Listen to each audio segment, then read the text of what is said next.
শুভ সন্ধ্যা। আজকে আমি বানাবো মেথি শাকের পরোটা।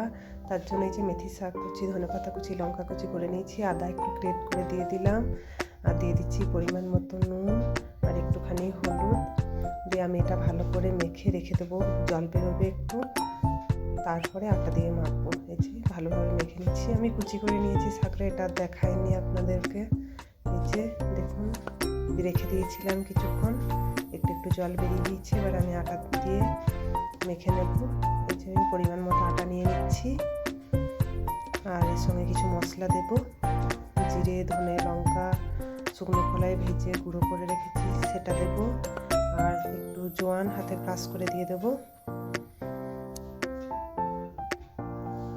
এই দিয়ে আমি আটাটা ভালোভাবে পরিমাণ মতো যা জল লাগবে দিয়ে দিয়ে মেখে নেব। আটাটা খুব নরমও হবে না, আবার খুব শক্তও হবে না।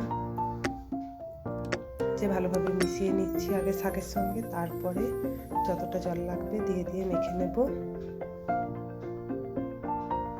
ভালোভাবে মেখে নিতে হবে আটাটা।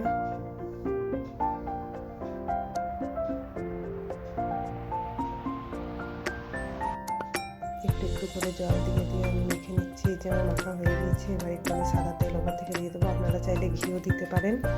আমি একটু সাদা তেল দিয়ে নিয়েছি, আর এই যে তেলটা বসে গিয়েছি, লেচি কেটে নিয়েছি, তাওয়াও গরম হতে দিয়ে দিচ্ছি। এবার আমি একে একে পরোটাগুলো বেলে নিই, আটা দিয়ে দিয়ে বেলে নিচ্ছি। আমি আটা দিয়েই করেছি, আপনারা চাইলে ময়দা দিয়েও করতে পারেন। এই যে আমি ভাজে ভাজে তেল দিয়ে দিচ্ছি, সাদা তেল।